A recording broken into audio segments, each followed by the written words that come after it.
Cube minus 3hx² plus 9। आगे इसका solution हम सॉल्व करते हैं।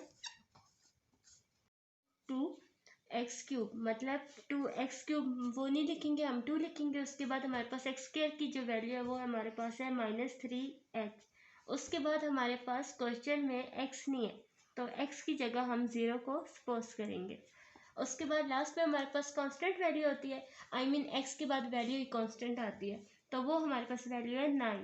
उन्होंने बोला था 3 is the zero polynomial of this value, तो 3 को हमने ऐसे लिखा है।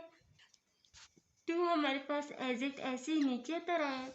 इसके 3 को हमने मल्टीप्लाई किया, 2 से मल्टीप्लाई करेंगे तो हमारे पास वैल्यू आएगी 3 2 ज़ा 6। 6 हम इधर लिख लेंगे। अब 6 के साथ कोई साइन नहीं है तो यहाँ पॉजिटिव आएगा, तो इसको प्लस माइनस कर नहीं सकते क्योंकि इसके साथ एच है और इसके साथ एच नहीं है, तो हमारे पास वैल्यू आ जाएगी 6 minus 3h।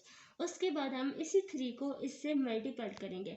3 6 are 3 5 15, 3 6 are 18 minus 3 3 are 9h। उसके बाद इसको प्लस माइनस करें तो हमारे पास यही वैल्यू आएगी क्योंकि ऊपर उसके साथ 0 है। 3 को हम दोबारा मल्टीपल करेंगे 18 माइनस 9h से। तो स्टूडेंट्स चले आपके लिए आगे मैं आपको सॉल्व करके दिखाती हूँ। अभी हम इसे ऐसे लिख लेते हैं 18 माइनस 9h। प्लस माइनस हो रहा है लेकिन नीचे वैल्यू हमारे पास मल्टीप्लाइकेशन में दी की है, तो हम ऐसे ही लिखेंगे 9 प्लस 3 इंटू 18 माइनस 9h। जो लास्ट वाली वैल्यू है स्टूडेंट्स ये हमारे पास है रिमाइंडर, क्योंकि सिंथेटिक डिवीजन में लास्ट वाली वैल्यू को हम रिमाइंडर कहते हैं, और ये जो हमारे पास ये वाली वैल्यू बची है इससे हम कहेंगे क्वोशिएंट। तो मैंने आपको पहले भी बताया था, जो फर्स्ट देखिए हमारे पास 3 है, लास्ट वाली वैल्यू को हमने कांस्टेंट काउंट करना होता है, उसके बाद हम पीछे आते हैं। तो x² x और कांस्टेंट वैल्यू की क्यूब हम ला नहीं सकते क्योंकि फिर वैल्यू आखिर में कांस्टेंट नहीं बचती। तो 2x² plus 6 minus 3 into x plus constant value 18 minus 9h। उसके बाद हमारे पास क्वेश्चन था 3 is the zero polynomial of 2x³ minus 3hx² plus 9। तो स्टूडेंट्स हम लोगों ने पहले बता दिया उन्होंने कि 3 जीरो पॉलिनोमियल है। जो हमारे पास रिमाइंडर आया है इसको हम सपोज करेंगे 0 के,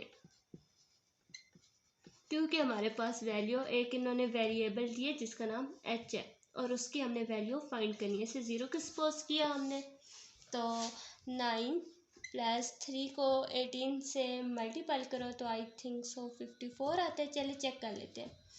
3 8 आर 24, 2 कैरी, 3 1 आर 3, 3 2 आर नहीं 3 1 आर 3 और 2 प्लस करो तो 5, यस 54 आता है।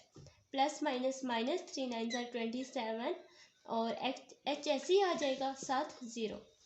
तो उसके बाद है हमारे पास 9 के साथ भी प्लस है, प्लस 9 और प्लस 54 को करो तो क्या आता है हमारे पास, 9 और 4 को प्लस करो तो 30 और 1 ये 5 और 6, 63 minus 27h is equal to 0। Minus 27h ऐसे ही यहाँ रहेगा और 63 जो यहाँ प्लस हो रहा है दूसरी तरफ जाके माइनस हो जाएगा माइनस 63। आप छोटी सी बात नोट करें, दोनों तरफ साइन इक्वल आ जाएं तो हम उससे कैंसिल कर देते हैं। तो हमारे पास वैल्यू आ गई 27h is equal to 63। h is equal to 63 divided by 27h के साथ मल्टीपल हो रहा है, दूसरी तरफ जाके डिवाइड हो जाएगा। तो अब आप देखें कि ऐसे यहाँ तक भी आंसर ठीक है, लेकिन सिंप्लीफाई कर लें तो एग्जामिनर के लिए भी आंसर को देखना ज़्यादा इजी हो जाता है। तो इस पर हम 2 का तो जा ही नहीं सकते टेबल, क्योंकि लास्ट पे 3 आ रहा है, क्योंकि 3 ऑड नंबर है। तो हम इस तरह कहते हैं हम 3 का लेके जाते हैं। तो 3 2 आर 6 और 3 1 आर 3, 3 9 आर 27। अब आगे भी 3 का ही जा रहा है, 3 3 आर 9 और 3 7 आर 27। तो स्टूडेंट h की वैल्यू हमारे पास आ गई 7/3। आपको आई होप क्वेश्चन समझ आ गया होगा। अगर आपको क्वेश्चन में कोई भी मिसिंग होती है तो आप हमसे पूछ सकते हैं।